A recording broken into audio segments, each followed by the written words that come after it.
अल्हम्दुलिल्लाह वला इलाहा इल्लल्लाह। हजरत इब्राहिम कहने लगे ये मेरे रब का नाम कौन ले रहा है, बड़ी इसकी मीठी आवाज है, बड़ी कौन है। ढूंढने लगे, घूमते घूमते उसके पास चले गए, फरिश्ता इंसानी शक्ल में, तू मेरे रब का जिक्र कर रहा था? उसने कहा मैं ही कर रहा था। फरमाने लगे यार एक दफा फिर नहीं करता? तो कहने लगा इब्राहिम पहले तो मैं अपनी मर्जी से कर रहा था, तू कहता है तो पैसे लगेंगे, पैसे है तो कर देता हूं। हजरत इब्राहिम कहने लगे बोल तू क्या लेगा, मेरे अल्लाह का जिक्र सुनाने का क्या लेगा? कहने लगा जितनी बकरियां आप चला रहे हैं सारी दे दे तो मैं अल्लाह का जिक्र सुना देता हूं। आपने फरमाया बस जा तेरी सारी हुई, मेरे रब का जिक्र सुना। और फिर शुरू हो गया सुभान अल्लाह अल्हम्दुलिल्लाह वला इलाहा इल्लल्लाह वल्लाहु अकबर। हजरत इब्राहिम अलैहिस्सलाम कैफ में, यार फिर जरा सुना, ना इल्मा विच फसा सानू, तू यार दी गल सुना सानू, जरा दोबारा सुना। मैं फिर सुनाया, एक दफा फिर कहा। फरिश्ता कहने लगा बस जी आपके पैसे पूरे हो गए। हजरत इब्राहिम कहने लगे चल एक दफा और सुना। कहने लगा पैसे लगेंगे, तो क्या लेगा? कहने लगा गाय भैंसे सारी मेरी। फरमाया बस यार इतनी कीमत, तू सुना सही, सारा कुछ ही तेरा। फिर शुरू हो गया सुभान अल्लाह अल्हम्दुलिल्लाह वला इलाहा इल्लल्लाह वल्लाहु अकबर। गायें दे दी, भैंसे दे दी, वो जिक्र सुनाता है। हजरत इब्राहिम कभी मचलते हैं, कभी रोते हैं, कभी आहें भरते हैं, तू मेरे रब का नाम ले रहा है, जरा फिर से ले। कैफ जारी है। कहने लगा बस भाई। हजरत इब्राहिम फरमाने लगे तू और ले ले जो लेना है, मुझे जिक्र सुना। उसने कहा इब्राहिम बकरियां मैं ले चुका, गाय भैंसे मैं ले चुका, ऊंट रह गए, सारे ले लूंगा फिर जिक्र सुनाऊंगा। फरमाया क्या तेरा हुआ, तू जिक्र सुनाता रहे, मैं देता हूं। दे दिया, कुछ देर जिक्र किया तो अब खामोश हो गया। हजरत इब्राहिम खलीलुल्लाह अलैहिस्सलाम फरमाने लगे जिक्र सुना। कहने लगा इब्राहिम अब तेरे पास देने को क्या है, हर चीज तो मैं ले चुका। आप फरमाने लगे ये गाय भैंसे बकरियां चराने के लिए तुझे कोई नौकर मुलाजम भी तो चाहिए ना, तो इस तरह कर मुझे रख ले, मैं रोटी नहीं मांगूंगा, खाना नहीं मांगूंगा, तो अल्लाह का जिक्र सुनाता रहना, मैं तेरे जानवरों की नौकरी करता रहूंगा। हजरत इब्राहिम अलैहिस्सलाम ने जब ये कहा ना, फरिश्ते की आंखों में आंसू आ गए। तरदामनी पे शेख हमारी न जाइए, हम दामन निचोड़ दें तो फरिश्ते वुजू करें। फरिश्ता रो पड़ा और कहने लगा इब्राहिम मुझे सीने से लगा। मेरे रसूल करीम सल्लल्लाहु ताला अलैहि वसल्लम ने नजर की सफाई पर सबसे पहले तवज्जो दी है। हमें अपने बच्चों को ताड़ना है, हमें अपने बच्चों को देखना है, हमें इन्हें खुद पकड़ के अच्छी मजालस में लेकर के जाना है। और सुनो मेरे हबीब पाक सल्लल्लाहु अलैहि वसल्लम ने कितनी पाबंदी फरमाई। कोई मौलवी हो, कोई पीर हो, कोई फकीर हो, कोई दरवेश हो, कोई दरबार का सज्जादा हो, कोई किसी जगह बैठने वाला हो, किसी को भी औरत के साथ तन्हा रहने की इजाजत, सारे बोलिए इजाजत, किसी को भी औरत के साथ तन्हा रहने की इजाजत बिल्कुल नहीं है, कतन नहीं है। मेरे नबी करीम सल्लल्लाहु अलैहि वसल्लम ने फरमाया जहां मर्द और औरत इकट्ठे होंगे तीसरा शैतान होगा। इब्ने हजर कहते हैं एक सहाबी ने अर्ज की हुजूर अगर वो दोनों नेक हो, अगर दोनों नेक हो तो मेरे हबीब पाक सल्लल्लाहु अलैहि वसल्लम ने फरमाया याहया के बेटे जकरिया भी हो और ईसा की वालदा मरियम भी हो, तो फिर भी मैं दोनों को अकेले रहने की इजाजत नहीं देता। जब उनको इजाजत नहीं है, जब उनको इजाजत नहीं है तो बाकी कोई किस खाते में है। मैं सुनता हूं और आज मैं बबांगे दोहल कहता हूं, हमें वो दरबार भी कबूल नहीं है। सुन लिया जाए, मेरी बात को नोट किया जाए, हमें वो दरबार और मजार भी कबूल नहीं है जहां बुराई और मंशियात के अड्डे कायम है। हम उन दरबारों पर भी फौरी तौर पर हर लिहाज से कड़ी निगरानी करने का और पूरी सख्ती करने का इरादा रखते हैं और खुद आगे बढ़ के उन जालिम सज्जादा नशीनों का मुंह नोचने का इरादा रखते हैं जिन दरबारों पर नशा बिकता है, जिन दरबारों पर गंद होता है। दरबार तो ऐसे होते हैं कि दाता अली अजमेरी रहमतुल्लाह अलैह का दरबार हो पर चारों जानिब कुरान पाक की तिलावत हो रही हो। जुमा इतना बड़ा होता हो कि लाहौर में इतना बड़ा जुमा ही और कोई ना हो। दरस हदीस होता हो, दरस निजामी का मदरसा कायम हो और औरतों का जाना अलग हो, मर्दों का जाना अलग हो, पूरी शरीयत की पाबंदी हो, फिर किसी दरबार पर जाने की इजाजत है, पर न कोई किसी जगह भी किसी भी लिहाज से कभी न जाए। मेरे अजीजों, मंशियात के खिलाफ जिहाद, बेहयाई, उरियानी, फाशी, मिल्लत का जवान अपनी नजर को छुपाना सीख जाए। और मेरे दोस्त देखना, बेटियों को खतरा किससे है? यहाँ हिंदू भी कोई नहीं, सिख भी कोई नहीं, आर्या भी कोई नहीं, बुद्ध मत भी कोई नहीं, यहाँ ईसाई भी अकलियत में, यहाँ यहूदी भी कोई नहीं, लेकिन फिर भी बेटियों की अगर शर्मो हया महफूज ना हो। ये हदीस सुनाने लगा हूं, हदीस है, हदीस रसूल है। जवान खास करके जरा मेरी बात पे तवज्जो करें और बुजुर्ग खास कर तवज्जो करें जिन्होंने तरबियत करनी है। सुने, हुजूर की बारगाह में एक नौजवान आया है, ये संगमील है हदीस, इसको याद रखना। अर्ज की, हुजूर मैं सारे गुनाह छोड़ सकता हूं, जिना नहीं छोड़ता। हुजूर मुझे जिना की इजाजत होनी चाहिए। मेरे हबीब ने थपकी दी, बिठा लिया। मैं कहता हूं हुजूर ने गुनाहगारों को मुआशरे से काटा नहीं, उनकी तरबियत फरमाई है, उनकी तरबियत फरमाई है, उनको करीब फरमाया। मेरे हबीब करीम सल्लल्लाहु अलैहि वसल्लम ने फरमाया इधर आ, बैठ जा। बैठ गए। हुजूर ने फरमाया तू पसंद करता है तेरी मां के साथ कोई बदकारी करे? हुजूर नहीं।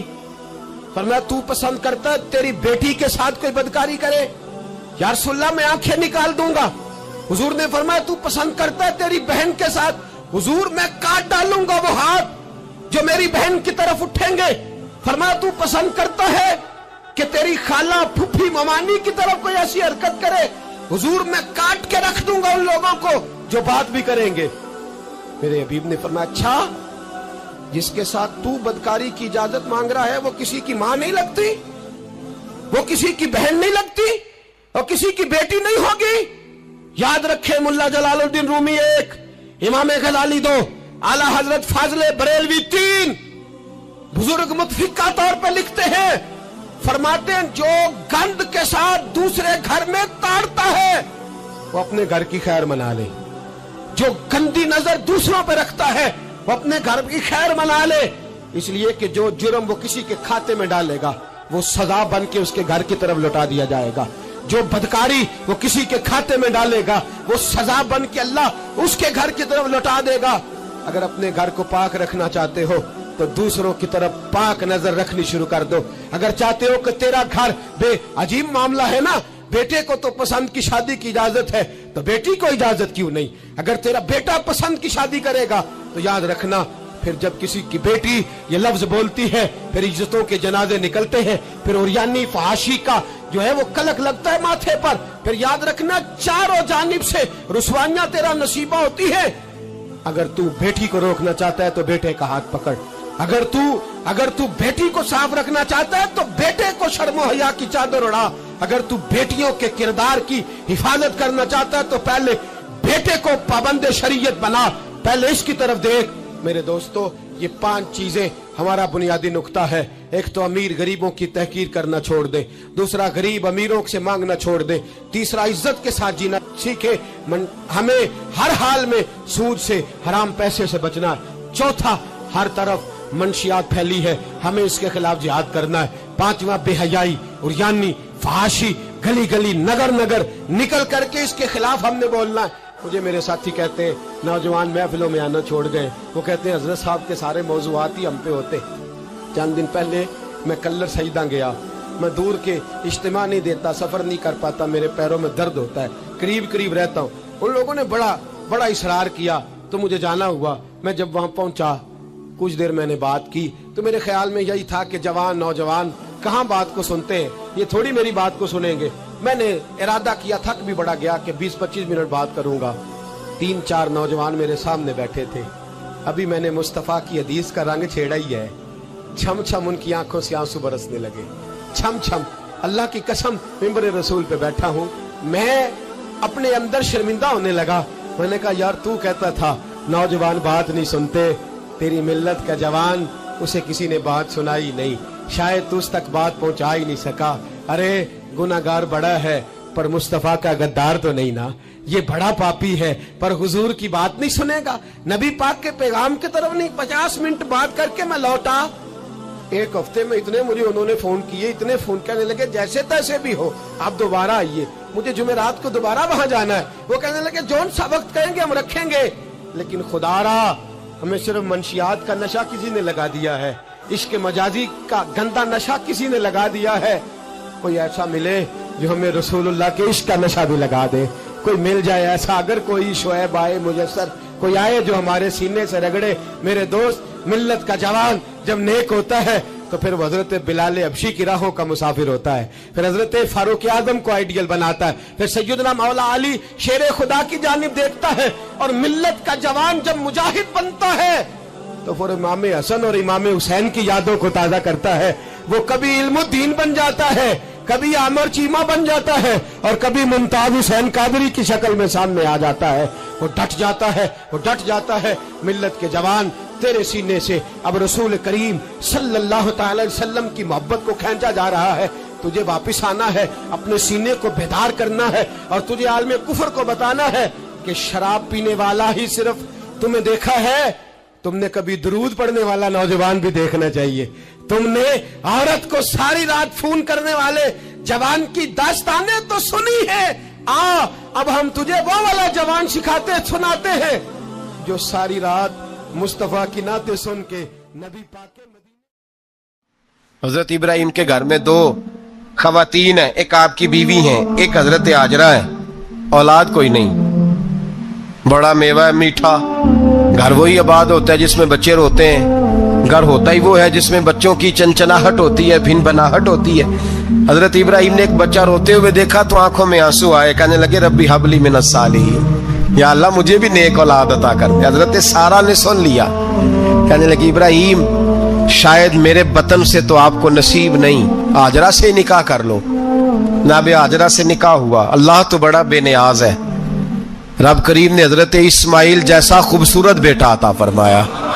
बेटा काला स्याह भी हो तो सीने की ठंडक होता है, पर ये तो वो बेटा है जिसकी पेशानी में नूरे मुहम्मदी चमकता है सल्लल्लाहु अलैहि वसल्लम। हजरत सैयदना इस्माइल इतने खूबसूरत।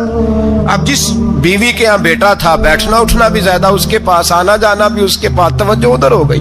जनाबे सारा रश्क करने लगी। एक दिन कहने लगी इसे छोड़ आ जंगल में, वादिये गैर ज़ीज़र इन मक्के के पास। भाई एक बेटा आलमे दीन बना लो। कहने लगा रोटी कहां से खाएगा? तेरे 5 बेटे हैं, को हाफिज़े कुरान बना, कहते रोटी कहां से खाएगा? वो बच्चा भी कहता है मैं कहां से खाऊंगा। हजरत इब्राहिम अलैहिस्सलाम तो चंद महीने का बच्चा छोड़ आए, तो कहां से रोटी खाई हजरत इस्माइल ने? कहां से खाई उनकी अम्मा ने रोटी? भूखे मर जाते हैं ये सारे। मैं बड़ी जिम्मेदारी से कहा करता हूं कि जितनी खूबसूरत रोटी अल्लाह करीम दीन के खादिमों को अता करता है शायद किसी और के नसीब होती हो, लेकिन हम लोग तवज्जो ही नहीं कर रहे। हमारा ज़ौक़ ही नहीं बन रहा, हम ये मेहनत ही नहीं कर रहे कि कौम को मुस्तनद उलमा की जरूरत है। इलाकों के इलाके खाली हैं, इधर हमारा मिजाज ही नहीं बन रहा, तवज्जो ही नहीं दीन की खातर। और फिर चले बच्चे तो बात की बात है ना, जो अभी खुद जवान है वो भी तो ये दुआ। एक साहब मुझे कहने लगे मैं दुआ मांग रहा हूँ अल्लाह मुझे बेटा दे तो मैं उसे दीन पे लगाऊंगा। तो मैंने कहा आप भी बूढ़े नहीं हुए, आप खुद ही लग जाएं। बेटा तो अभी आएगा तो लगेगा ना, तो आप तो इस वक्त है तो आप तो पहले लगे ना साहब। 2 घंटे तो निकाल के आए, दीन सीखने को काफी है। आप इतनी लंबी सोच रहे हैं कि बच्चा आएगा तो बड़ा होगा तो वो जाएगा तो देखी जाएगी। अभी तो आप हैं तो आप तो आओ। हजरत इब्राहिम ने बच्चा वहां छोड़ा। यहां से जो उम्रा करने लोग जाते हैं ना, जो हज करने जाते हैं, उनको पता है कि वहां दुनिया की हर नेमत मिलती है, फिर भी डबल ट्रिपल पैसे लोग जेबों में डाल के जाते हैं। हजरत इब्राहिम जब वहां लेके गए तो कोई इंसान नहीं था, पानी का कतरा नहीं था, 2 किलो खजूरें, एक मशकीजा। बीवी को थमाया। हमारे घर में हजारों चीजें पड़ी हैं, लेकिन वो जो तवक्कुल है ना वो खत्म हो गया है। अल्लाह देगा, हलाल हलाल पे कनात करे, जायज जायज पे भरोसा करे, रब करीम अता करने वाला है, वो मिजाज खत्म हो गया। हजरत सैयदना इब्राहिम अलैहिस्सलाम 2 किलो खजूरें, एक मिशकीजा पानी का दे करके, और वहां बिठाया आपने अपने बच्चे को और अपनी ज़ौजा जनाबे हाजरा को, और बिठा करके ये वापस पलटने लगे तो हजरत हाजरा सलामुल्लाह अलैहा ने आवाज दी, कहा इब्राहिम किसके सहारे पे छोड़ के जा रहे हैं? जहां आबे जमजम का कुआं है ना, जो लोग गए हैं जिन्होंने सफा मरवा की सही की है, सफा मरवा से बाहर निकले ना, सरकार की विलादत का मकाम है, उस जगह पे आबे जमजम का कुआं था। वहां हजरत सैयदना हाजरा को बिठाया, कोई चीज नहीं, कोई दरख्त नहीं, कोई खेत नहीं, कोई पानी नहीं, कोई कुआं नहीं, वहां बिठाया और बिठा करके निकलने लगे तो जनाबे हाजरा फरमाने लगी इब्राहिम किसके सहारे पे छोड़ के जा रहे हो? کہنے لگے اللہ کے سہارے پہ. تو پاک باز بی بی نے ایک لفظ پوچھا, کہا ابراہیم یہ میرے رب کا حکم ہے, یہ میرے, بس جن کا عقیدہ توحید مضبوط ہو ان کے لیے ایک جملہ کافی ہوتا ہے, یہ میرے اللہ کا حکم ہے. تو جناب ابراہیم علیہ السلام فرمانے لگے ہاجرہ ہاں رب کا حکم ہے. جب یہ لفظ کہے تو چاہیے تھا نا حضرت ابراہیم تسلی دیتے, تو بی بی صاحبہ تسلی دینے لگی, عرض کرنے لگی ابراہیم اگر اللہ کا حکم ہے تو پھر آپ ہماری فکر نہ کرنا, اگر یہ رب کا حکم ہے تو پھر ہماری فکر نہ کرنا, جس رب نے ہمیں یہاں تک پہنچایا ہے وہ ہمیں کبھی بھی ضائع نہیں فرمائے گا, پھر فکر نہ کرنا. حضرت ابراہیم آ گئے, بات آپ نے سنی ہوئی ہے, اشارہ کرنا مقصود ہے. 13 سال میں چلے مان بھی لیا جائے بعض روایات کی روشنی